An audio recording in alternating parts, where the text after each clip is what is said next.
Canteen से सामान लीजिए, आप तभी तो लोगे जब आपको वहां से कुछ फायदा होगा। तो भाई इसको बनाने में कुछ बेनिफिट है, कुछ फायदे हैं। वो फायदे क्या है भाई? पहला यहाँ से मिलता है भाई पक्का बिल। पक्का बिल भाई उसी का मिलता है जो सामान सूट होता है। नहीं भाई ठीक, लेकिन बाजार से हमें मार्केट में कोई भी पक्का बिल नहीं देता। दूसरा पॉइंट आता है यहाँ पर 10 से 20% की छूट पर मिलता है सामान।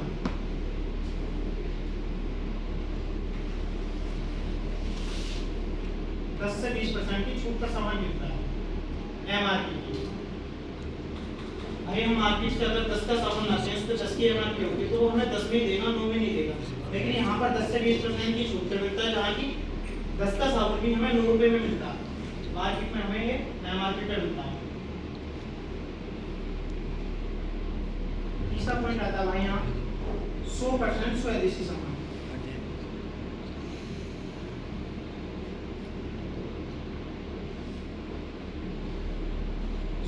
स्वदेशी सामान हमें दोबारा खड़ा करें। मार्केट में 70 से 80% सामान विदेशी होता है, जो कि हमें पता नहीं, और उसमें कुछ मिलावटी सामान भी आते हैं जिन्हें हम खाते हैं। लेकिन हमें यहाँ से क्या मिलता है? 100% स्वदेशी सामान अपने ही भारत में मिलता है। चौथा पॉइंट आता है भाई, अगर आप यहाँ से लगातार खरीदारी करते हैं तो एक साल में 2 बार सामान आपको यहाँ से फ्री मिलता है।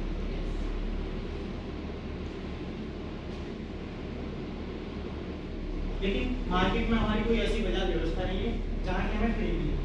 हम भी खाते आ रहे हैं, हमारे पापा ने भी खाया, हमारे दादा ने भी खाया, हमें आज तक कोई भी सामान फ्री नहीं मिला। लेकिन बाजार ऐसी कोई बाजार में व्यवस्था नहीं है। 5वां पॉइंट आता है भाई, ये तो हो गया आप अगर आप ग्राहक बनकर रहना चाहते हैं तो आपको ग्राहक के फायदे ये मिलेंगे भाई। चार, अगर आपको यहाँ से बिजनेस करना है, बिजनेस करके आप यहाँ से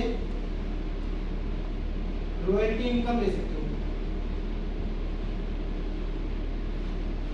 रॉयल्टी इनकम भाई ऐसी इनकम है जो भारत में केवल 3 लोगों को दी जाती है, गायक को, लेखक को और वैज्ञानिक को।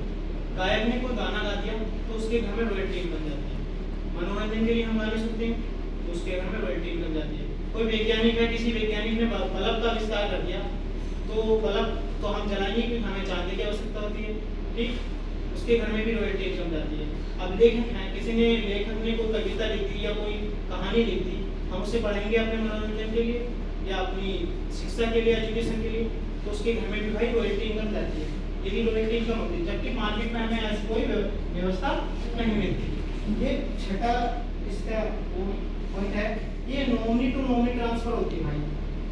नॉमिनी टू नॉमिनी मतलब पीढ़ी दर पीढ़ी ये कार्ड बनता है, रॉयल्टी इनकम का 7 पीढ़ी का कार्ड बनता है, ये नॉमिनी टू नॉमिनी ट्रांसफर हो जाती है। अब हमारी बाजार व्यवस्था क्या है? हमें ग्राहक होते हैं, ठीक, ग्राहक होते हैं, पास वाली दुकान पर जाते हैं या मार्केट में जाते हैं। अपन पास वाली दुकान वाला भी अपने पास नहीं लाता, वो थोक विक्रेता जाता है। थोक विक्रेता कहाँ जाता है? एजेंसी के पास जाता है। एजेंसी भी अपने गंदी बनाती है, वो जाती है कंपनी। कंपनी में कोई सामान 50 का बनता है, वो ग्राहक तक आते आते 100 रुपये का हो जाता है। क्यों हो जाता है भाई? क्योंकि कंपनी कोई सामान बनाती है तो उसका प्रचार कराती है, जो कि 50% पैसा इस बाजार व्यवस्था में चल जाता है।